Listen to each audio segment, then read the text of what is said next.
L'épisode d'aujourd'hui aborde le sujet de la dépendance. Si vous souffrez d'une dépendance, des solutions existent. Nous avons compilé des ressources pour vous sur notre site web rubinoshoes.com/espoir. Cet épisode vous est présenté par Chaussures Rubino et Café Brossard. J'avais plus une scène. J'étais même plus capable d'aller m'acheter un pain, à l'épicerie ou au dépanneur parce que j'avais plus une scène. Puis je devais de l'argent. Comme je disais, les huissiers sont venus chez nous. Il vient le premier mois, je m'en fous complètement. Et le deuxième mois, quand il vient, puis il me dit là, M. Martel, vous êtes poursuivi par la Banque de Montréal, puis tout ça. Ça fait que là, oh, qu'est-ce que je fais là? Je suis dans la merde solide là.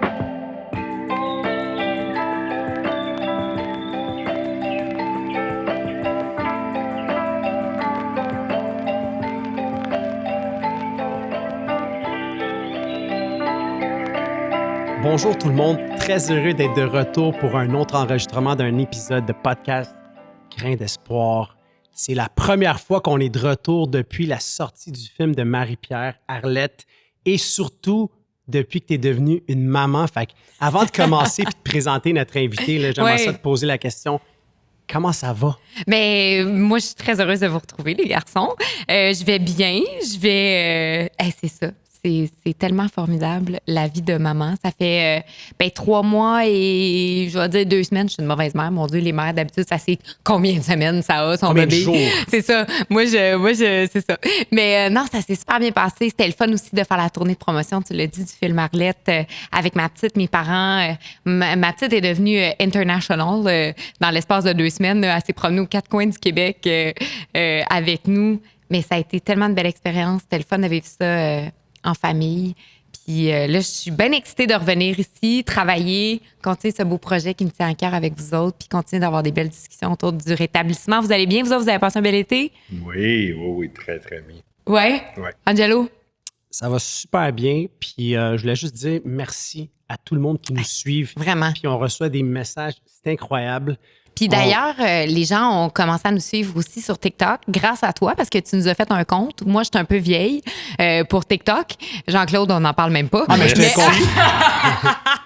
Mais les gens nous suivent et adorent le contenu que tu crées pour le compte TikTok. Fait que c'est super. On est aussi sur Instagram, Facebook, si les gens veulent nous suivre. Pour les vieux, oui, pour nous Facebook, autres, là, pour nous autres, les vieux, Jean-Claude. Mais donc, c'est génial de voir que la communauté continue de se construire, que les vidéos augmentent en nombre de vues de semaine en semaine. C'est vraiment génial. On a lancé récemment France Castel, Sylvain Marcel. On sent qu'il y a une communauté qui se manifeste et ça nous remplit de bonheur. Puis surtout d'avoir participé à la grande première la semaine passée pour le podcast avec Sylvain Marcel où vous étiez présent, live, posez des questions, on répondait, tout le monde était là. Même Sylvain s'est joint à nous, c'était magique. Puis des grosses chances qu'on refasse ça. Ouais. Fait guys, sans plus tarder, là, j'aimerais ça qu'on parle de la personne, notre invité aujourd'hui. C'est un ancien boxeur professionnel, des poids lourds. En fait, poids lourd. Pour ceux qui ne le voient pas, là, qui nous écoutent en audio aujourd'hui, il est 6'3", 275 livres. Il est né à Québec. Le muscle. Oui, le muscle. Il vient de Québec. Il n'y a personne qui est parfait. Je viens de Québec. Rimouski. Watch toi. Non, premièrement, c'est Rivière-du-Loup, mais je suis native de Québec. Je suis née à Cap-Rouge. Oh. Hein? Je suis une vraie fille québécoise. Alors, ton papa est d'origine africaine. Yes. T'es de Québec. T'es encore un intervenant en centre jeunesse. Tu travailles pour la DPJ. Exactement. Puis surtout, ça fait 3 ans que t'as cessé de consommer. Exact. T'as sombré dans l'alcool, la cocaïne, surtout en fin de carrière. Ouais. Puis tu t'appelles Éric Martel Baweli. Exactement. Pour ceux qui se demandent depuis 3 minutes. Ouais. Allô, Éric. Salut, Éric. Allô, ça va bien? Ça va, toi? Yes, ça va, merci. Est-ce que tu peux nous parler un petit peu de c'est quand que tu as réalisé que ta consommation s'était rendue un problème? C'est quand que tu as perdu la maîtrise? Il y en a eu plein. Il y a eu plein d'événements qui ont fait en sorte que j'ai pris conscience que je suis en train de perdre la maîtrise. J'ai eu justement des amis qui m'en parlaient, mais j'ai aussi des événements, ma famille. Des fois, on a des soupers de famille où j'avais dit que j'allais être présent. puis je me présentais pas, puis il y a un point marquant, un événement, une journée que j'ai reçu une photo sur Messenger de mes petits-neveux avec une affiche « T'es où, Eric? » Oh. Tu sais, vers 19h, tu sais, puis je regardais ça, puis au lieu, tu sais, d'appeler pour dire je viendrai pas ou quoi, j'ai même pas donné de nouvelles, j'ai juste continué à sombrer, puis je pense que j'ai appelé un gars, puis je suis parti encore ça dérape. Mais est-ce que les gens dans ton entourage, là, ils suspectaient que tu avais un problème? Ben moi, j'étais bon pour cacher ça, très bon même, tu sais, puis de par ma stature, le fait que je faisais du sport professionnel, mais ça faisait en sorte que souvent, je pouvais dire « je me suis trop entraîné », je pouvais trouver des excuses tout le temps, puis de cacher ça. Puis aujourd'hui, avec les réseaux sociaux, c'est facile de mettre une photo que j'étais allé m'entraîner ou j'étais au gym, puis, mais dans le fond... Ça date d'il y a 3 jours. Ouais, puis... au pire, ou même tu vas juste faire une petite présence de 2 minutes, puis après ça, tu t'en vas chercher quelque chose. Ça fait que pour moi, c'est mon côté crosseur qui était très, très fort pour mentir puis pour cacher la vérité de qu'est-ce qui se passait réellement dans ma vie. Moi, j'ai le goût de te demander, on le dit, tu as un passé d'athlète. Ouais. Dans le sport, malheureusement, c'est caché, mais il y a une très grande présence de consommation. Toi, dans ton parcours d'athlète, c'est rentré à quel moment? Parce qu'on parle de la boxe, mais tu as aussi joué au hockey longtemps. Exactement. Tu as joué senior. Oui, j'ai joué senior 3 pendant quand même de 21 à aller jusqu'à 36, 37 ans. Wow. Puis, mais ça, c'était en parallèle. Des fois, quand je manquais d'argent ou quoi que ce soit, j'allais faire des petites présences au hockey pour acheter les gants. Puis ça me donnait de l'argent en cash que je dépensais aussi rapidement que quand il m'avait donné l'enveloppe après la game. Mais c'est sûr que, tu sais, dans le sport, quand j'ai commencé, j'étais jeune, moi, je dis toujours que la boxe m'a sauvé la vie pour pas sombrer justement gang de rue ou mauvaise fréquentation. Mais en même temps, c'est ça qui m'a amené vers la consommation parce que à un moment donné, le party, tu sais, quand tu viens plus connu, tu sais, là, tu commences à sortir, là, le monde te reconnaisse, là, ils t'offrent des shots ou ils t'offrent de la boisson, puis à un moment donné, ben, il y a d'autres gars qui t'offrent un petit sachet, essaye ça. Puis à un moment donné, ben là, tu vis un hype, puis tu sais, c'est le fun parce que tout le monde est content de te voir, t'as du fun, là, finalement, tu dors pas de la nuit, mais on dirait que là, après, moi, je me redonnais bonne conscience en allant m'entraîner un peu plus entre les combats. Puis c'est comme si c'était dans l'oubli. Ça fait que c'est comme si à chaque fois... Fait que t'as quel âge quand t'as l'impression qu'il y a une perte de maîtrise? Une perte de maîtrise, je dirais qu'il y en a eu quelques-unes, mais c'est comme je dis, j'étais capable de rattraper ça. Ouais. C'est parce que j'avais un autre combat qui s'en venait. Fait que t'es un consommateur fonctionnel parce que la discipline revenait. Exactement ça. Puis c'est ce qui fait que j'avais pas l'impression de perdre la maîtrise. Mm-hmm. Mais quand j'ai pris ma retraite, puis que là aussi, puis j'ai eu des symptômes de commotion cérébrale. Donc là, ça a été la déchéance totale. À quel âge? Les valves, là, t'avais plus... J'ai 36 en 2017. 2017, là, ça a été incroyable. Même, je dirais, en 2015, ça commençait, mais comme je dis, j'avais fait un combat en Angleterre, je suis revenu, j'étais plus la même personne, mes comportements changeaient, puis même au travail, des petites absences, mais j'étais capable de revenir, tu sais, tout le temps. Mais à un moment donné, en 2017, là, c'était une voie de non-retour. Tu as parlé du travail. Oui. Puis à ce moment-là, tu travailles en centre jeunesse. Aussi, oui. Avec peut-être des jeunes. Exactement. J'imagine que tu as vu même beaucoup de misère. Énormément. Tu es là-bas, puis à un moment donné, tu commences à être absent en retard.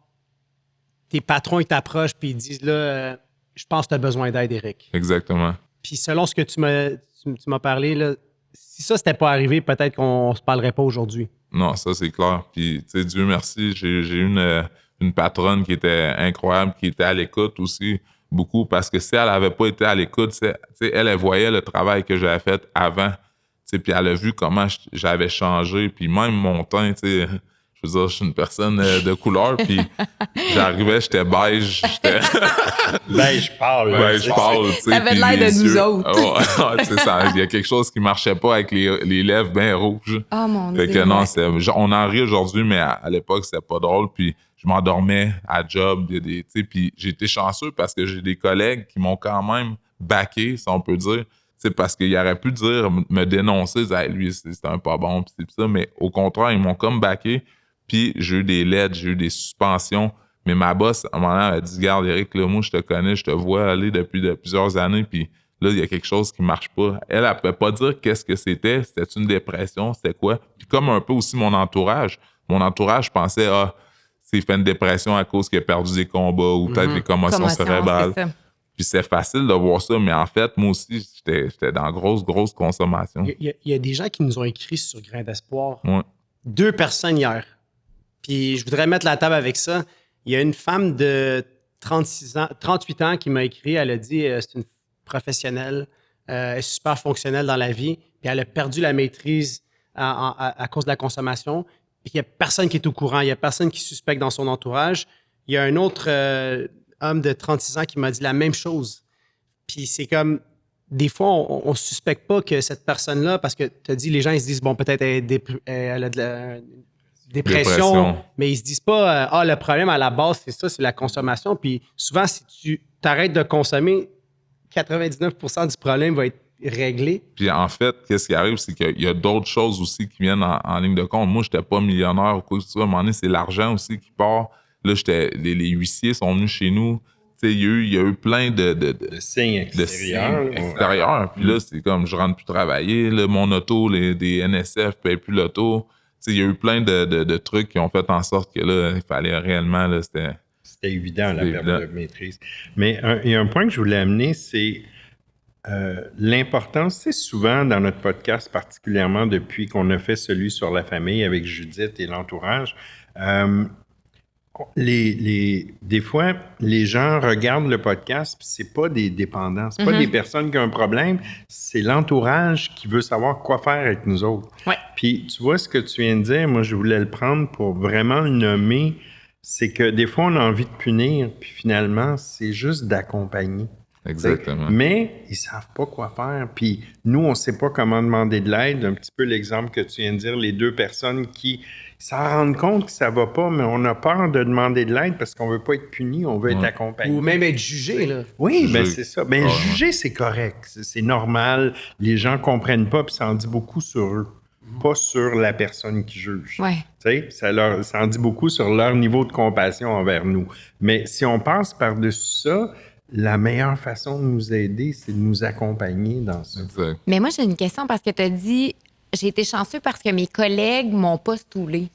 Cependant, est-ce qu'aujourd'hui, avec le recul, puis je serais curieuse d'entendre Jean-Claude là-dessus, c'est pas de... Comment je dirais ça? De cacher, de parce couvrir. Parce qu'on devient un peu complice de la consommation. Est-ce que tu aurais préféré qu'un de ceux-là, par amour puis pour te protéger de toi, lève un flag, dise « Hey, Eric, là, il rentre pas parce qu'il consomme. » Est-ce que tu as l'impression que ça t'aurait aidé ou que ça t'aurait nuit? Mais en fait, je pense que mes collègues le savaient pas non plus. Ah, OK. C'est ça. Eux autres ne savaient pas que je pouvais consommer. Peut-être certains, mais le fait, je me rappelle, à un moment donné, le chiffre finit à 3h, à 15h. Il est 15h30, je suis encore en train de dormir, dans une pièce au travail. Puis les gars, ils ont trouvé ça drôle. Ouais, c'est ça. Puis le monde trouvait ça drôle après coup, mais tu sais, quand tu repenses, tu te dis, j'avais besoin d'aide solide. Puis, mes patrons l'ont pas su, puis c'est correct aussi. Puis, le processus est fait qu'aujourd'hui, je vais bien, puis, malgré tout. Puis, il y a eu des boss qui ont été à l'écoute par chance, parce que si je m'étais fait mettre dehors à ce moment-là, où j'ai été dénoncé, puis que la pile, de mal s'accumule. Exact. Là, je pense que ça m'aurait juste fait aller encore plus profond. Ouais. L'aide aux employés. Ouais. Qu'est-ce que tu dirais aux gens qui, en ce moment, sont dans une position un peu comme la tienne, puis qui ont peur d'aller voir leur employeur pour dire « Hey, je suis dans un bas fond de consommation, j'aurais besoin d'aide. » Qu'est-ce que tu leur dirais à ces gens-là? Mais qu'il faut en parler, c'est de trouver une personne de confiance en qui... Au sein de leur entreprise. Exactement, puis de se confier parce que puis moi, j'avais, mais c'est pas vraiment une chance, mais c'est dans le sens que vu que ça faisait déjà quelques années que je travaillais, ils savaient que j'étais pas une personne qui était comme ça, qui était pas fiable. Mais quelqu'un qui arrive et qui est déjà pas fiable, probablement qu'il va se faire clairer.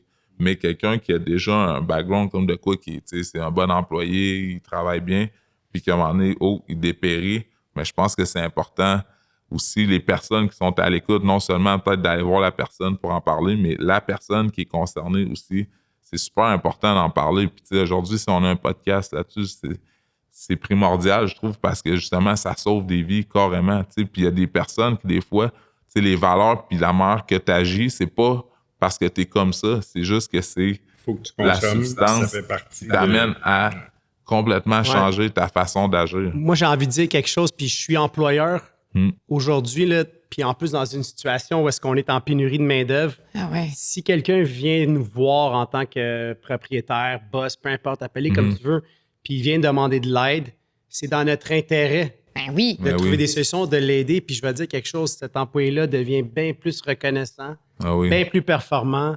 Tu viens d'avoir quelqu'un qui va être loyal à ton entreprise à vie. À vie. Tu cimentes un lien qui est indélébile. Mais il y a une chose que je veux amener, le côté légal. Tu sais, on en parle souvent dans les podcasts comme quoi c'est une maladie. Ouais. Bien, il y a un côté positif à ça, c'est que dès que tu demandes de l'aide, ton employeur ne peut plus te congédier.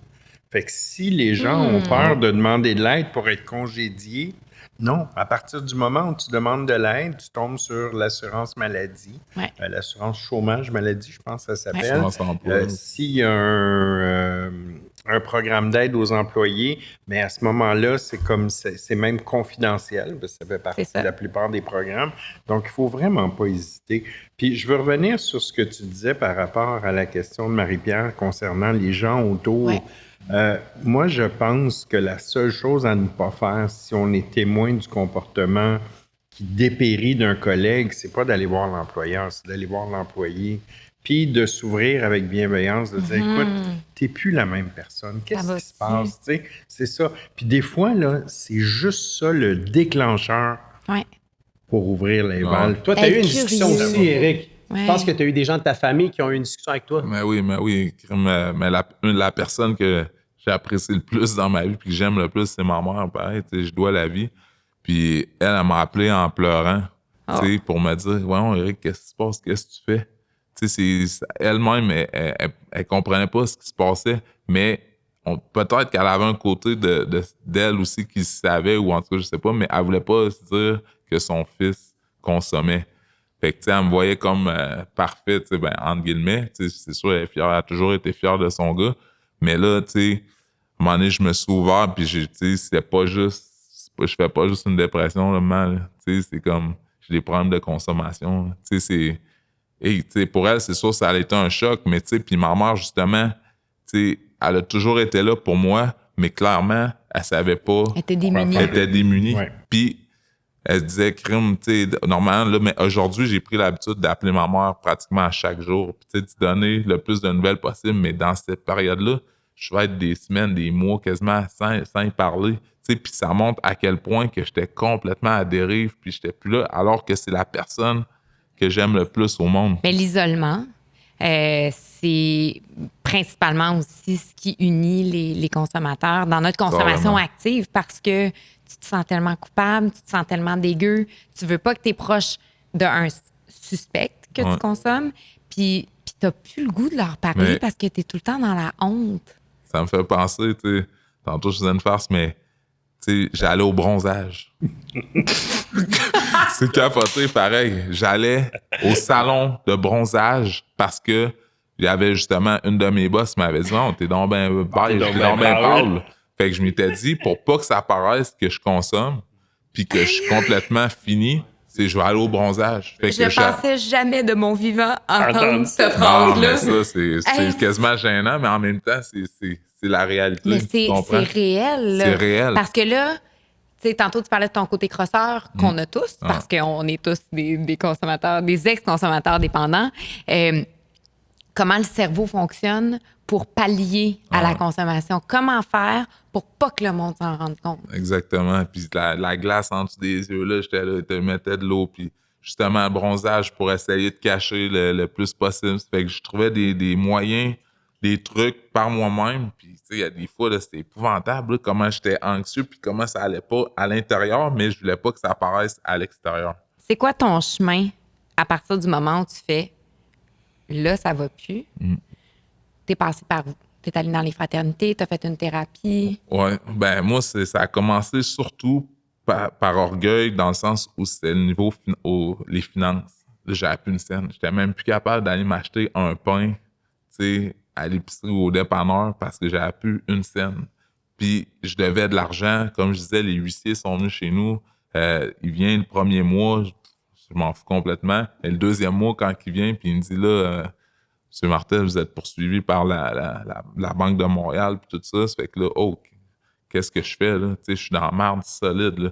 Fait que il a fallu que là, je dis, bon, il faut que je mette un genou à terre. Mais là, moi, c'était pas pour ma santé ou quoi, c'était plus qu'est-ce que le monde va dire. Tu sais, ça fait que c'était juste mon orgueil personnel. Ça fait que là, j'ai pas le choix. J'étais allé voir, puis je vais le nommer par Jacques Tanguay, qui m'ont aidé, qui m'ont dit, bon... Aimablement Tanguay, qui m'ont aidé. Puis, tu sais, j'ai même... Parce qu'eux, ils te commanditaient. Ils me commanditaient dans ma carrière de boxe. Puis je suis allé, puis je me suis assis dans le bureau avec Jacques, puis j'ai dit, tu sais, garde, vous m'avez commandité dans ma carrière, j'ai apprécié énormément, puis c'est plus qu'apprécié, là, tu sais.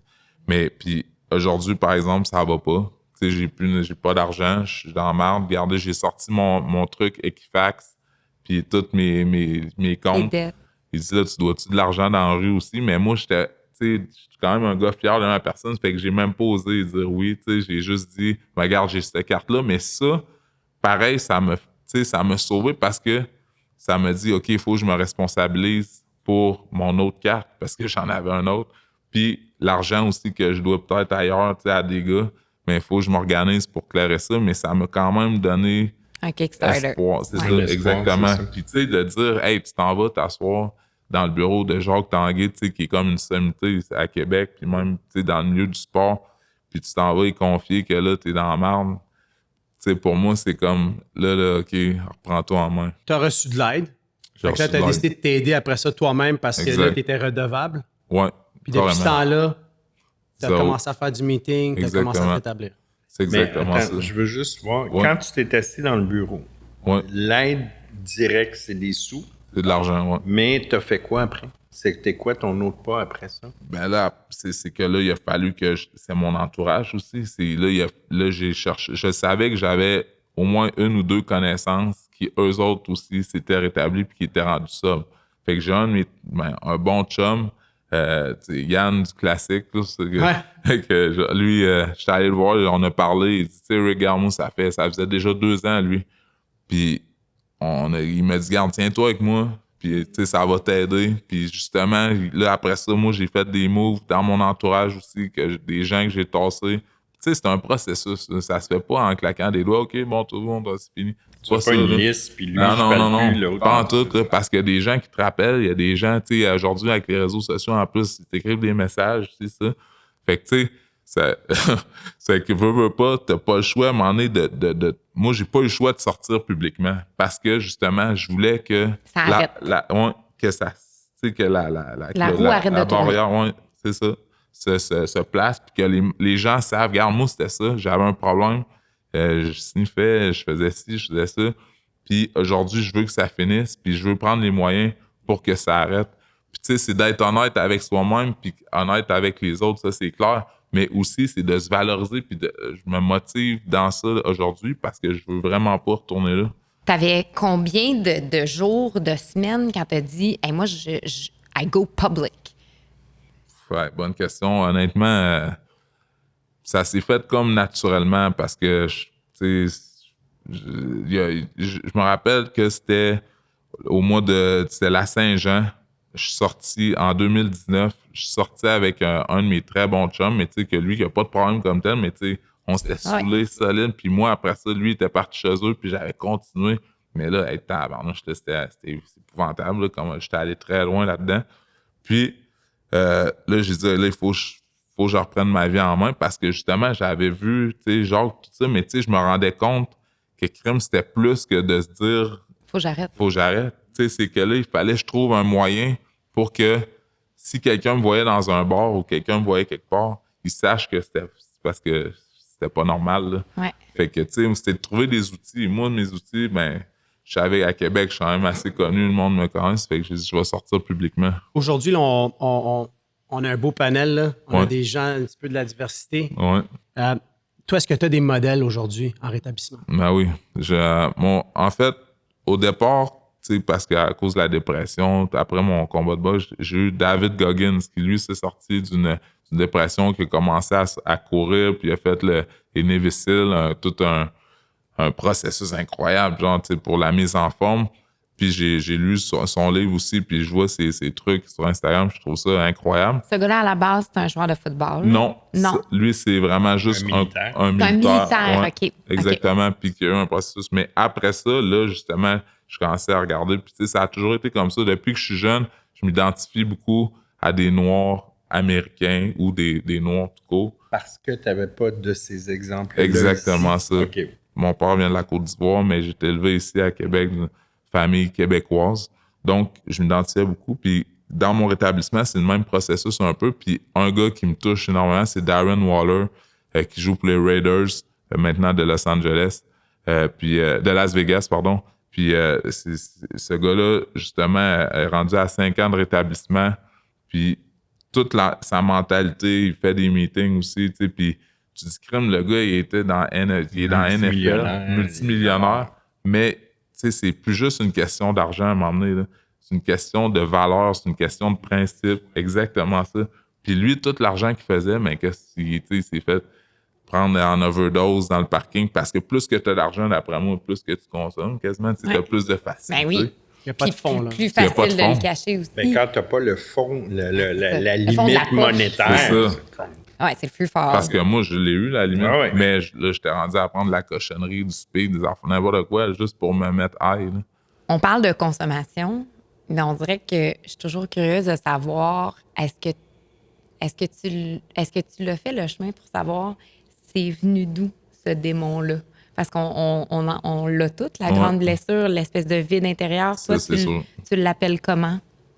Ben, c'est clair que moi, ça part probablement de l'enfance, c'est l'abandon. Puis, tu sais, j'en veux pas du tout à mon père ou quoi, parce que j'ai appris à pardonner aussi, puis à accepter.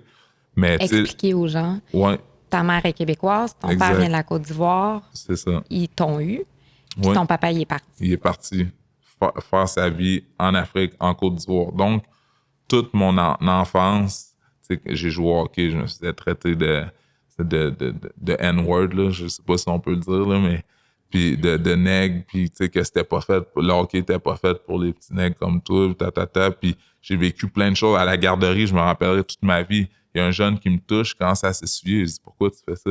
Il dit, parce que t'es sale. Tu sais, ça fait que ça, c'est plein de trucs que j'ai vécu. Puis aujourd'hui, tu sais, j'ai Mohamed Ali, j'ai Rosa Parks, j'ai Malcolm X, j'ai Nelson Mandela, tu sais, j'ai Martin Luther King de tatouer. Pourquoi? Parce que ça a laissé des traces, tu sais, sur ma personne, puis, tu sais, sur c'est ça, la personne que je suis devenu. C'était les figures publiques de Noirs qui étaient empowering, Ouais. qui avaient Du power. de l'estime. Tu sais, Exact. C'était comme... c'est ça. Est-ce que c'est mon impression, mais je côtoie des salles, là, ça fait 5 ans, puis je me considère quand même dans la minorité parce que je suis d'origine italienne. Ouais. Il y a très peu d'Italiens. Je vois très peu de gens de couleur. Est-ce que c'est plus difficile, tu penses, pour une personne racisée, disons, de s'identifier dans un groupe puis de dire « j'ai besoin d'aide » ? On dirait que oui. Puis, tu sais, moi, je le vois aussi à Québec. Ouais, c'est certain. Tu sais, je suis un des seuls. Tu sais, j'ai quelques amis aussi. J'en connais d'autres. Mais quand même, c'est très rare. C'est tabou plus, on dirait. Plus tabou, est-ce que c'est les familles ou... Tu sais, puis souvent, c'est le côté orgueil aussi de sa personne. Tu sais, d'aller dans un sous-sol d'église, de s'asseoir sur des petites tables avec du café gratuit. Tu sais, c'est comme... Pas bon. OK, moi, je veux dire, tu sais, c'est une personne fière, puis c'est sûr que... Mais ça te ramène, justement, tu sais, aux vraies valeurs, puis à la base. Puis il y a un gars qui sortait du pen, à un moment donné, qui est venu me voir, puis il m'a dit « Hey, c'est toi le boxeur? » Je dis « Ouais. » Il dit « Hey, mon gars, je suivais ta carrière, puis tout. Moi, j'étais au pen, je voyais tes affaires, puis j'en reviens pas que tu sois ici dans un meeting avec moi, même à côté, puis à partager, puis... » Je dis, mon gars, je suis un être humain comme toi, puis moi aussi, j'ai des faiblesses, puis ça m'est arrivé de tomber, puis, tu sais, on est ici pour se rétablir. Puis moi, Est-ce que c'était un gars noir? non, Non, OK. non. Puis, tu sais, mais moi, pour moi, tu sais, je voyais pas de différence, je Mais vois pas non. de différence du tout là-dessus, mais c'est vrai que je suis un des seuls, tu sais, dans... Mais c'est cool parce À que là, Québec. aujourd'hui, peut-être un autre jeune il peut s'identifier à toi et dire « OK, moi aussi, ça se peut que je suis plus seul. » Exactement. Peut-être qu'ils vont avoir plus de difficultés à s'identifier à moi. Ouais, Mais ça, jeune c'est ou clair. moins jeune, là, quelqu'un qui a le problème, exact. va voir justement... Ouais. Mais c'est-tu quelque chose, Jean-Claude, parce que tu as 33 années, tu en as vu d'autres. Est-ce que... Puis les gens le savent. Il n'y a pas beaucoup de monde qui savent, mais toi, tu es quand même d'origine haïtienne. Tes 2 parents sont haïtiens. Je veux dire, est-ce que toi, tu en côtoies énormément des gens de ta communauté? Non, puis moi, je suis de Montréal. Donc, logiquement, il devrait en avoir beaucoup plus. Puis, dans la fraternité que moi, je fréquente, on n'est pas beaucoup. C'est vrai. Par contre, j'ai déjà fait des meetings aux États-Unis, puis je me sentais tout seul de ma gang pâle. Tu sais, fait que c'est cool. C'est vraiment culturel plus que d'autres choses. Mais moi, je trouve que c'est important qu'on t'ait, parce que tu es un être humain vraiment le fun. Je te connais depuis une semaine, puis wow, quel bel être humain. Mais t'es grand maudit, par exemple. Je t'aime beaucoup. Je n'aime pas prendre des photos à côté de toi. C'est ça la nuance. C'est ça. Mais je trouve ça bien si, tu sais, pour moi, Grain d'espoir, c'est de parler au plus grand public possible de notre réalité de personnes hors établissement. Mais là, on vient d'ouvrir un autre volet qui est extraordinaire. Puis merci d'être là. Éric, vraiment cool. ce qui est le fun aussi, dans ton cas, c'est de par ta profession. Tu es intervenant jeunesse. Tu parles aussi aux jeunes. Puis on dirait que tu représentes tout ce que les jeunes idéalisent. T'es grand, t'es fort, t'es tanché, t'as des tatous, t'as un job cool. T'as un sourire Crest. Oui, c'est vrai. Mais on dirait que... Mais ils consomment pas. Oui, mais c'est ça. C'est qu'on dirait que tu remets du cool dans la sobriété. Puis tu rends ça attrayant pour les jeunes. Ce que moi, je trouve fabuleux parce qu'on dirait qu'un gars comme toi... Ça, encore une fois, c'est plein de préjugés, puis c'est ancré dans l'image qu'on se fait des gars de ta stature avec des tatous qui sont dans, on va dire, le milieu criminalisé, alors que toi, t'es à l'autre pôle.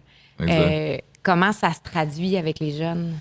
Mais avec les jeunes, j'ai un lien privilégié, honnêtement, parce que de dire la vérité, de dire les vraies choses, tu sais, les jeunes, à la base, ils sont purs, tu sais, sont vrais. Tu sais, on dit ils sont pas de bullshit. Non, exactement. Puis ils vont le sentir direct. si t'essaies de leur en passer une. C'est ça. Puis ils jouent pas de game. Tu sais, ça fait... Eux autres, mettons, au centre jeunesse, ils arrivent, j'ai des vraies discussions, puis je me permets aujourd'hui, chose que je faisais pas avant, de dire que oui, j'ai eu des problèmes, puis qu'aujourd'hui, j'ai compris que ma vie a pris un tout autre sens, puis dans le positif. Dans le positif, exactement. Puis, tu sais, le meilleur reste à venir, comme je dis toujours. Puis pour ces jeunes-là qui sont souvent à la croisée des chemins encore plus, tu sais, à 16 ans, 15 ans, puis que là, tu sais, il y a des opportunités, si on peut appeler ça comme ça, mais tu sais, de consommer ou quoi, mais j'essaie de leur passer un message que, tu sais, puis on a déjà parlé, il y a autre chose, puis essaye même pas. T'sais, parce que si tu ouvres même pas avec ça. Là, ça. Ouais. Si tu ouvres une petite porte, là, à un moment donné, tu sais jamais jusqu'où ça peut t'amener. Puis des fois, quand tu vas associer ça au plaisir, mais quand ça va aller mal, tu vas vouloir avoir du fun, ça fait que tu vas penser que c'est ça qui est cool. Puis c'est ça, mais ça fait que c'est pour ça que je partage le plus possible avec ces jeunes-là. Puis encore, la semaine dernière, il y a un jeune qui me dit « En tout cas, Éric, t'es vraiment un modèle pour moi, puis merci. » Puis tu sais, ça, pour moi, c'est ça. C'est la vraie récompense. Ça, quand on s'est parlé la semaine passée, tu m'as dit je suis peut-être pas riche financièrement, puis tu es en train de te rebâtir vraiment de façon assez intéressante, mais je me sens riche. Exactement. Ça, c'est une paye incroyable, parce que peut-être des jeunes, là, ils viennent puis ils disent Hey, Éric, t'es un modèle. Je pense pas qu'il aurait dit ça il y a 3 ans. Non. Puis, tu sais, à un moment donné, j'ai lu ça, puis mon héritage, tu sais, c'est quoi mon héritage que je veux laisser? Ce sera peut-être pas genre une fortune, mais ça va être mon nom. Tu sais, laisser que justement les gens vont se souvenir de moi comme étant une personne qui a aidé, avec des bonnes valeurs, qui a transmis, qui a remis. Ça, c'est une fucking bonne raison d'être. Exactement ça. C'est ça la vie. La vie, c'est ça. Tu as fait un hashtag qui est Sober Gang. Il est tatoué Sober Life. Sober ça, Life, caméra. Faudrait que je fasse ça. T'imagines-tu, j'arrive mon groupe. Ça va être le thumbnail. Non, mais moi, je vais le faire ses avant-bras. Moi, je fais pas à moitié. Refais-nous ça, là, parce que ça va être le thumbnail de l'émission. Sober Life. Plus haut, plus haut, plus haut. Sober Life, baby. Pourquoi t'as créé ce hashtag-là?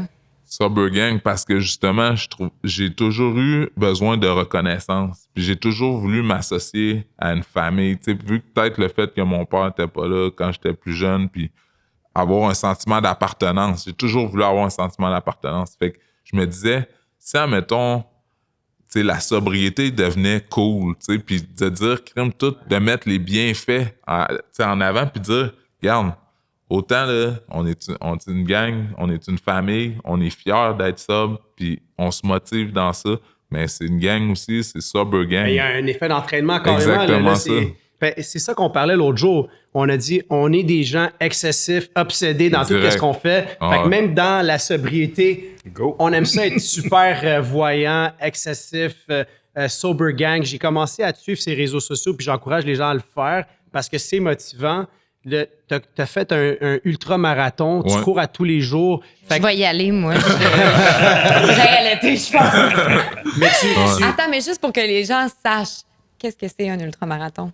En fait, c'est aussitôt que tu dépasses 42 km de course, ça devient un ultramarathon. Puis à Québec, il y a l'île d'Orléans, qui est 67 km. Donc, j'ai décidé pour mes 40 ans, l'an dernier, j'ai décidé de faire le tour de l'île d'Orléans à la course. 67 km, ça m'a pris 8h50. Donc, il est considéré comme un ultramarathon. Puis moi, c'était pour fêter à ce moment-là, c'était 2 ans de sobriété et fêter mes 40 ans. Pour me dire, regarde, merci. Vraiment, là. Merci beaucoup. hand Moi, clap. j'ai eu 2 ans de sobriété cet été. J'ai mangé la moitié de mon gâteau tout seul. C'est ça que j'ai fait. Mais c'est un autre ultra-marathon. Toi, t'as couru 67 km. Moi, j'ai mangé mon pot en sucre. Le rétablissement a tous les visages. C'est Fait ça. que est-ce que tu trouves que des fois, justement, on arrête de consommer, mais là, on devient obsédé ou excessif dans d'autres domaines? D'autres Faut domaines. swatcher. Ouais, il faut swatcher, mais c'est de mettre les domaines que c'est positif. Tu sais, versus avant où oui, j'étais excessif, mais crème, il n'y avait rien de bon. Tout ce que ça faisait, c'est de m'entraîner vers le bas. Tandis que maintenant, oui, je suis un excessif, oui, je suis un intense. Le matin, je me lève à 5h15, tu sais, puis... Mais Comme c'est lui, de mettre ça le plus, tu sais, pour m'élever le plus possible. Puis, tu sais, ça m'amènera où ce que ça va m'amener, mais je suis convaincu que ça va m'amener, tu sais, très haut. Ben, en tout cas, je l'espère. Fait que, on en a parlé un petit peu de ton père. Ouais, Il était en Afrique. Ouais. Tu as reconnecté avec lui à 16 ans. ouais, Puis tu es allé faire des voyages. ouais, Malgré la distance, vous avez été capable de garder un certain lien, ouais. De rétablir. surtout. de rétablir un lien. Puis tu en as parlé tantôt, tu as été capable de pardonner. Ouais, Il y a 2 semaines, ton papa est décédé. ouais. Toutes nos condoléances. Merci. Puis comment tu as vécu ça? Parce que j'imagine une chance que tu l'as vécu en rétablissement. Ah, ça, c'est clair, c'est clair. Puis, tu sais, c'est sûr que ça me rend toujours émotif, mais tu sais, je suis allé là 1 mois aussi qui était mourant. Puis, tu sais, justement, le fait d'être sobre, pour moi, j'étais tellement fier de dire, hey, je suis capable de me payer un billet d'avion. Je suis capable d'y aller parce que j'ai j'ai les moyens là en ce moment. Tu sais, même si je suis pas riche, mais je veux dire, je suis capable de faire des trucs. Puis, je suis plein de conscience. Je suis plein de conscience de qu'est-ce que je disais à mon père. Tu sais, de vivre le moment présent et non pas de fuir mes émotions. Tu sais, puis honnêtement, j'ai pleuré, puis je pleure encore, tu sais, puis c'est quelque chose qui m'a fait énormément de peine parce que c'est comme une partie de moi qui est partie. Puis, tu sais, je me disais, aujourd'hui que je suis sobre, tu sais, je viens de m'acheter une maison, je vais pouvoir inviter mon père, tu sais, puis il y a plein de trucs que malheureusement, physiquement, ça n'aura pas lieu, mais que je me dis, puis moi, j'ai la force supérieure, puis tu sais, je suis un gars qui est très croyant aussi, puis je me dis, garde, mon père est ici en ce moment. Quand je parle, les mots me viennent parce que c'est aussi genre présence, exact, sa présence. Puis je me dis tellement que je vais accomplir, puis ça me force, puis ça me motive à vouloir réussir encore plus parce que justement, je veux qu'il soit fier de moi, de où ce qu'il est, puis ma famille aussi, tu sais, d'avoir connecté, d'avoir été là-bas pour ma famille, c'est une grande marque de respect. Tu sais, de dire, regarde, malgré tout, là, tu sais, Eric, il a pris un billet, il est venu, je suis allé sur son lit, puis j'ai dit, pas, je t'aime, puis tu sais, je vais juste faire le maximum pour que tu sois fier, puis que le nom Baweli brille encore malgré que tu décèdes. Là. Moi, ça me bouleverse de t'entendre parler de ton papa. Je trouve ça vraiment touchant. Je trouve ça beau. Aussi, un gars comme toi Ouais. Il parle ouvertement de ses blessures, du pardon, de comment on se répare.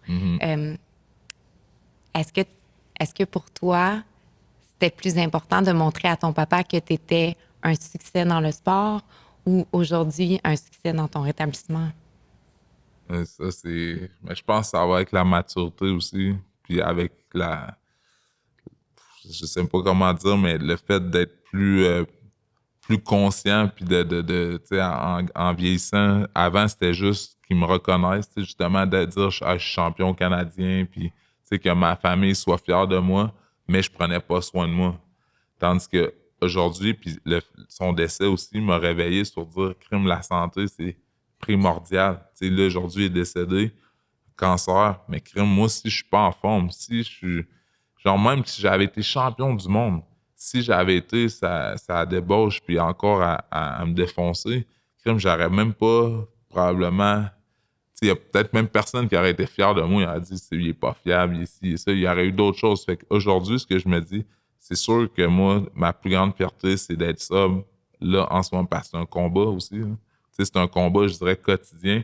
C'est un combat d'une vie, mais tu sais, comme je dis, à chaque jour, je gagne la journée. Fait que c'est comme si c'est une petite victoire quotidiennement. Puis pour ma famille aussi, tu sais, qui sont maintenant au courant, mais pour eux autres, tu sais, puis de pouvoir partager le message, puis d'avoir le nom Baweli à travers ça aussi, mais comme c'est sûr que c'est une fierté, puis c'est une réussite. Là. Bravo. Puis tu parles du combat. Tu sais, il y a des événements, en tout cas, je pense que c'est un petit peu reconnu qu'un dépendant, en général, a de la difficulté à vivre ses émotions d'une façon saine. Clairement. L'événement Bonne ou mauvaise. On le dit souvent, mais je trouve ça important de le répéter parce que il y a des consommateurs qui consommaient dans la grande tristesse, puis il y en a d'autres que c'était dans les grands bonheurs. Fait que c'est toutes ces émotions-là. Fait que justement, ce que tu viens de nous dire concernant ton père, la question, moi, qui me brûle les lèvres, c'est est-ce que l'idée de consommer t'a traversé l'esprit suite à un choc comme ça ou un deuil comme ça? C'est-à-dire que ça m'a traversé l'esprit, mais ce qui me ramène tout le temps, c'est de me dire je le ferai pas parce que mon père serait pas fier de moi. Parce que, comme je le dis encore, je suis convaincu qu'il est là, qu'il me voit, puis que sa présence qui fait en sorte que mes choses vont bien, que j'ai l'opportunité, puis je suis vraiment reconnaissant de pouvoir participer au podcast en ce moment, c'est le fait que je fais les bons choix. Puis c'est encore là, de tout le temps avoir pleine conscience, puis de me valoriser là-dedans. Parce que si je commence à dire c'est pas plus grave que ça, puis le côté crosseur prend le dessus, mais regarde, je m'en vais complètement. C'est le début de la fin. Tu sais, tu parles du côté crosseur, on va se dire les vraies affaires, parce qu'ils nous habitent tous, en tout cas, ici présent. Tu sais, la réalité, là, c'est que même si tu consommes, là, il va être encore décédé. Là. C'est exactement ça. C'est comme... Oui. Mais nous autres, on se dit, mais non, c'est ça. Au contraire, ça empire. Parce que là, disons que je l'imagine, t'es en consommation, c'est clair que tu prends pas l'avion, c'est clair que t'es pas aux funérailles. Là, tu rajoutes 3 couches de culpabilité puis de honte, puis tu continues à donner du jus à ta maladie. Ça, c'est clair, c'est clair. Mais en même temps, c'est facile à dire maintenant, là, tu sais. Ah, c'est mieux de pas consommer parce que là, tu peux vivre les émotions au lieu de les geler. Mais quand t'es deux mains dedans. Mais quand t'es dedans, là, c'est quoi que tu devrais faire, Jean-Claude? Disons, là, tu vis un super hype. Parce que moi, je consommais quand ça allait bien, il y a des gros succès, des accomplissements, ou quand ça allait mal. Qu'est-ce qu'on devrait faire? Est-ce que t'appelles, tu ris, hein? Cette question-là, on l'avait vraiment pas préparée, puis ça sort du champ gauche. Mais la première affaire qui monte, c'est...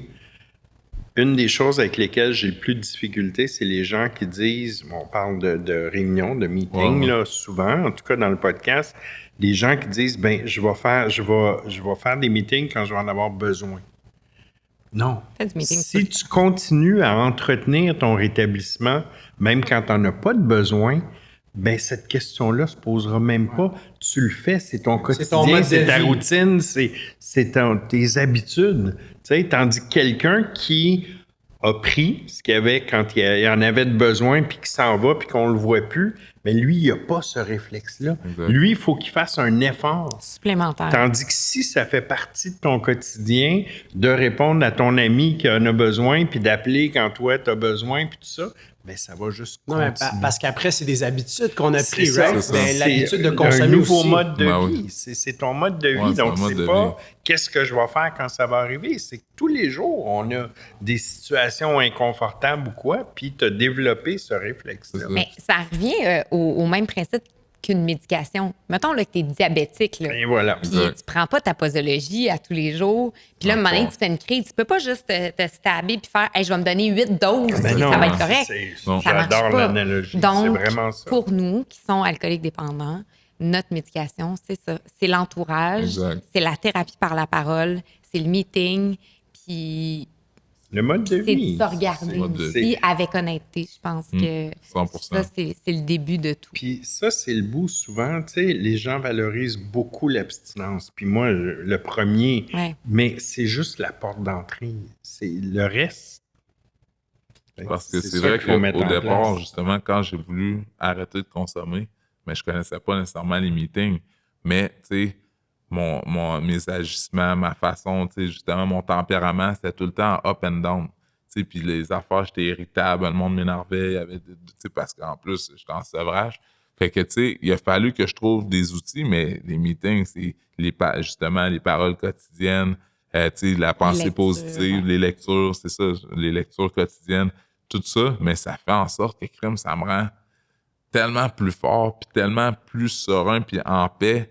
Puis tu sais, la prière de la sérénité, c'est incroyable. Comment Avant de faire- commencer le podcast, là, Ouais. qu'est-ce qu'on n'a pas montré, c'est qu'on a fait une prière de la sérénité. Exact. Puis c'est comme quelque chose qui vient te chercher, qui te sente, là, qui te Déposer. calme. Ouais. Moi, Dépose. je l'ai tatoué dans le dos. J'ai vu ça. Ouais. Parce que tu nous Pas as de tagué. chance, tu fais 6 pieds 2 puis que t'as de de la l'espace. chair parce que Il y a de la on place. aurait Ouais, manqué j'avoue. de quel vol à un moment donné. Là. Une coupe d'affaires, mais tout ça, moi, c'est en tout cas, puis en même temps, justement, quand on parlait, j'étais excessif, là. Un tatou, c'est pas assez. là. Mais tu sais, tout est en lien, justement, avec qu'est-ce que je vis. Puis, tu sais, justement, la sober life, la prière de la sérénité, parce qu'on dirait qu'au début, quand je commençais à faire des meetings, je m'assoyais dans la salle pour me donner bonne conscience, mais j'écoutais même pas. J'étais spectateur. J'étais spectateur, Là, puis t'es j'écoutais pas ce participant. qu'ils disaient, puis je me disais, ah, yes, j'ai fait un meeting, tu sais, puis là, ça va bien, tu sais, j'étais en rétablissement. Mais dans le fond, c'est pas ça, là. Un vrai rétablissement, là, ça se fait quand tu te mets à écouter, tu sais, vraiment, puis à te concentrer sur qu'est-ce qui est écrit, puis tu l'appliques dans ta vie réellement. Mais c'est pour ça qu'avant qu'on entre en onde, je t'ai posé la question. Je t'ai dit, toi, c'est quoi ton chemin? Tu fais du meeting? Parce que d'aller trouver ces blessures-là, Ouais. d'aller trouver la genèse à l'intérieur de soi, tu peux faire du meeting pendant 25 ans, faire du meeting de chaise, comme qu'ils appellent, puis pas te poser les questions, puis pas te regarder, puis de faire ce chemin-là intérieur, de comprendre c'est où que je pèse que ça fait mal, puis Les qui étapes déclenche. aussi, que ça C'est aide ça. beaucoup. Puis, tu sais, j'avais une thérapeute aussi, puis, tu sais, c'est que, tu sais, j'aurais pu rentrer en thérapie, ça, c'est sûr, mais encore là, probablement que c'est mon côté orgueilleux. Mais, tu sais, aujourd'hui, puis je suis content, tellement content d'être ici, pareil, puis, tu sais, de me dire, regarde, moi, Je j'ai l'ai fait. réussi, tu sais, réussi en tout cas, puis c'est encore là, c'est quotidiennement, mais, tu sais, en faisant, tu sais, les meetings, en me valorisant, en restant vraiment dans un esprit de sobriété, mais crime, Avec un bon entourage. Exactement. et Mais c'est le l'entourage. fun parce que, tu sais, mettons, on parle d'Étienne Boulay, tu sais, qui lui aussi a un passé d'athlète, qui a fait une thérapie, qui a fait des thérapies. Ouais. Moi, j'ai fait une thérapie. Angelo a fait une thérapie, mais là, aujourd'hui, tu nous montres... Deux thérapies. Oui, c'est vrai, 2 thérapies. Tu nous montres un autre chemin. Tu nous montres que ça se peut parce que Mais parfois... comme Ève était C'est vrai. similaire. Elle est Exact. arrivée dans les meetings aussi. Ouais. F. Salvaille. Ouais. Parce que Ouais. des fois, tu arrives dans un bas fond, puis tu n'as peut-être pas nécessairement l'argent Non, pour dire, hey, c'est je vais ça, aller me c'est claquer l'argent un aussi. 6 000 $ de thérapie. Puis une thérapie, c'est pas garant de succès non plus. Je pense que ça, c'est important de le dire. Ça peut vraiment t'aider, ça peut vraiment semer les bases de ton rétablissement, Ben oui. mais c'est pas garanti. Tu signes pas un papier 100% de réussite. Tu sais, Non, mais le Tu le sais, vrai t'as travaillé dans travail, des- dans des centres le vrai différents. travail commence quand tu pars avec ta valise puis tu retournes C'est ça. chez vous. Tu sais, c'est... On vient de parler d'Eve Salvaille, puis tu étais dans son documentaire Dompter le dragon ou Tu étais dans le documentaire. C'est comme ça que moi, je t'ai connu en tout cas. Puis Marie-Pierre te connaissait. C'est elle qui t'a contacté aujourd'hui. On s'est croisés. Parce que Eric organisait un tournoi de golf il y a plusieurs années qui était surtout un prétexte pour boire, on va le dire. On peut le dire. Un tournoi de golf à la base, là, le golf, c'est plate, fait qu'il faut boire. Au 3e trou, c'est... Fait que j'ai envie de terminer cette merveilleuse discussion avec la question qu'a posée Ève dans le documentaire, parce que cette question-là est tellement percutante. Si tu te voyais là aujourd'hui, Eric, en consommation, 3 ans plus tard, avec toutes les expériences que tu as vécues, qu'est-ce que tu lui dirais? Mais en dessous de l'eau, mais dans le fond, je me souviens pas de... Elle disait qu'elle était en dessous de l'eau, puis elle entendait. Ouais, c'est ça. Qu'est-ce que je dirais? Je dirais qu'il y a possibilité de s'en sortir, puis que c'est vraiment de trouver... De changer l'entourage, d'aller chercher de l'aide, de vraiment... des fois, l'aide, mais tu sais, puis le changement est possible sans qu'on aille, tu sais, à faire tant de... C'est des petits changements, dans le fond. On parle de atomic, exactement ça. C'est des petites choses que tu peux changer qui vont faire un gros changement en bout de ligne. Exactement. Puis l'entourage, t'en as parlé. Si tu te colles sur des gens qui vont bien, qui sont positifs, bien, ça se peut que toi aussi, tu commences à aller mieux. Carrément. Marie-Pierre, c'est quoi que tu lui dirais à cette personne-là? Même si tu as déjà répondu, mais aujourd'hui, là, brûle pour point, là, qu'est-ce que tu dirais à cette personne? Mon Dieu. Fais tes devoirs. Mais de façon quotidienne. Ce que vous venez de dire, moi, aujourd'hui, c'est ce que j'avais besoin d'entendre depuis que ma fille est née. On dirait que je mets mon rétablissement un peu sur pause pour toutes plein de bonnes raisons qui ne sont pas des bonnes raisons. Parce que j'allaite, parce que mon chum est en tournage puis que j'ai pas le temps d'aller faire un meeting, parce que Parce que je suis fatiguée, parce que je suis fatiguée, parce que je fais une mastite. C'est toutes pas des bonnes raisons. Il n'y en a pas de bonnes raisons de mettre son rétablissement sur pause. Puis aujourd'hui, c'est ça que je te répondrais. Je te répondrais, fais ce que tu as à faire, puis le reste va suivre. C'est du bonbon. Merci, merci, merci. Moi, j'ai 2 amis qui avaient des frères de rétablissement. J'arrive à 4 ans et demi. Là, fait qu'un gars avait 3 ans, l'autre 4 ans. Les deux, à une journée d'écart, ils ont rechuté. À 24 heures d'écart, là, bang, un, il m'annonce qu'il a rechuté. Je reçois un appel à 5 heures du matin, bang, j'ai rechuté. 2 frères avec qui on faisait des réunions, on était en rétablissement.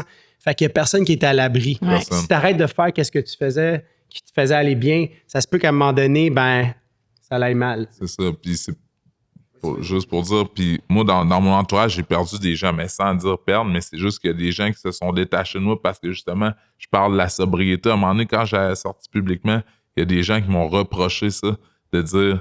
Ouais, non, pourquoi tu parles de ça? Tu devrais pas parler de ça. Ça, c'est le miroir. Parce que c'est souvent des gens qui eux, ont un problème de consommation, qui trouvent ça confrontant de t'entendre en parler. Ça. Puis il y en a plein que ça les énerve parce que moi, justement, là, ils trouvent que j'en fais trop. Puis, ben. T'es trop intense. Ouais, je suis trop intense, mais je m'en fous parce que ça m'aide juste à progresser dans ma vie.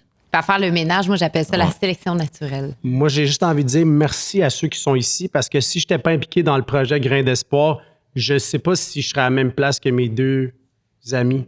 Ouais. Dans le fond, de faire ça, c'est quelque chose qui aide des gens sûrement, mais qui m'aide moi en premier lieu. La personne que ça aide le plus, c'est moi d'être un participant à ce projet-là. Puis ça m'amène sur la 12e étape, redonner. Quand on commence à aider le suivant, ben finalement, on s'aide un petit peu soi-même. Ouais. Toi, là, Eric, là, en plus d'être en centre jeunesse, en plus d'entraîner des jeunes qui pourraient être dans la rue, faire des mauvais coups, à la place, ils s'entraînent avec toi, tu fais plein de choses. Ouais. Ça, là, est-ce que tu penses que c'est la clé du succès en rétablissement?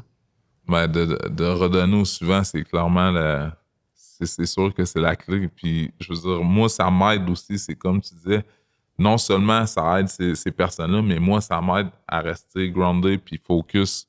Puis, tu sais, c'est les jeunes que j'aide, mais tu sais, la journée aussi, je vais pas bien ou quoi, ils vont prendre. Tu sais, je sais qu'ils vont m'appeler, savoir qu'est-ce qui se passe, mais tu sais, je me rappelle dans le passé, à un moment donné, je m'étais pas présenté à un entraînement où, tu sais, puis les kids, ça leur avait allumé une lumière comme de quoi que il y avait peut-être une problématique. Ça fait que aujourd'hui, je suis reconnaissant qu'ils soient encore là, puis que je puisse leur montrer un peu, leur transmettre exactement ça. Fait que c'est... Jean-Claude. Oui, puis c'est un travail d'équipe, le rétablissement. On en parle souvent, le fameux « nous ». Puis Puis c'est vraiment ça, tu sais, de créer ces liens-là. Ouais. Puis je vais faire un lien avec ce que Marie-Pierre disait. Comment cette maladie-là nous a isolés, nous a amenés. Tu sais, moi, je dis tout le temps, si on fait une réunion, on est la plus grande, la plus grosse gang de personnes qui sont capables tout seuls ensemble. Tu sais. C'est ça. Tu sais, c'est comme on est tous capables tout seuls, mais c'est drôle. Ça fonctionne finalement quand on se met tous ensemble, la gang qui font ça tout seul. C'est bien dit. En conclusion, j'aimerais juste conclure aussi en disant qu'il y a plusieurs personnes qui nous contactent sur les réseaux sociaux puis que tous les messages sont lus. Des fois, on n'a pas, nous, tous les outils pour pouvoir aider tout le monde, sauf que vos messages sont lus, puis sachez que ça nous touche beaucoup. Puis sachez aussi que vous n'êtes pas seul. Tu sais, on vit les mêmes affaires. Même quand tu commences à te rétablir, les problèmes continuent à survenir. C'est pas garant de tu n'auras plus de problème. Mais juste commence avec ça. Cessez de consommer. Puis sûrement la chose la plus facile à faire, c'est pas prendre ta première consommation juste aujourd'hui. Essaie de faire aujourd'hui. Puis demain, on verra. Puis je pense que c'est important aussi de dire aux gens qui nous écoutent, oui, de ne pas prendre ta première consommation aujourd'hui, puis d'essayer d'y aller une journée à la fois. Et sur le site de rubinochoose.com/espoir, on a comptabilisé toutes les ressources qui existent pour t'aider. Parce que, comme Éric a dit tantôt, je connaissais pas vraiment les meetings. Moi, je savais que ça existait parce que tu entends parler de ça, là, les fameuses sectes dans les sous-sols d'église. Mais c'est un peu le rapport qu'on a à ça. Tu sais, quand tu n'es pas dans le mouvement, quand tu n'as pas de personnes dans ton entourage qui en fait. Donc, si vous ne savez pas par quel bout prendre ça, vous ne savez pas par où commencer, vous pouvez aller sur notre site. Il y a bien des outils qui sont là. Donc, toutes les lignes d'aide. Oui, les lignes d'aide. Des meetings en Zoom, il y en a encore. Si vous n'avez pas envie d'y aller physiquement, il y a encore possible de le faire en Zoom. Tu as parlé tout à l'heure des thérapies qui coûtent 5-6 000 $. Sur le site, il y a Drogue, aide et référence. C'est le lien par excellence du Québec. C'est un organisme gouvernemental de ressources. Donc, c'est 24 heures par jour, 365 jours par année. Vous appelez là, vous dites, moi, j'ai pas de sous.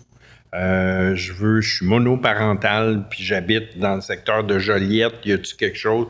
Ils vont pouvoir vous aider. Ils vont pouvoir vous diriger. On va mettre le numéro en gros. Je pense qu'on va mettre ça. Il y a notre nouveau producteur Florian qui va mettre ça en bang. Parce que ça serait la première étape si tu veux. Si tu veux de demander de l'aide. Ouais, exactement. De lever la main puis dire. Puis hier, je veux juste mentionner ça parce que je l'ai vu sur ton Instagram. Hier, c'était la journée. La prévention du suicide. C'est ça. Au niveau canadien, au niveau. C'était big, là. Ouais. C'était une grosse date. Puis moi, j'avais entendu dans une campagne de publicité, si on peut dire, sur le suicide, c'est que c'est une solution à long terme pour un problème temporaire. Exact. Il y a d'autres options que ça. Eric, tu nous avais partagé quelque chose d'un de tes amis, là, ça c'était très frappant. Là. Par rapport au suicide? Ben, moi, j'ai un de mes amis qui s'est suicidé justement en lien avec la drogue aussi. Là.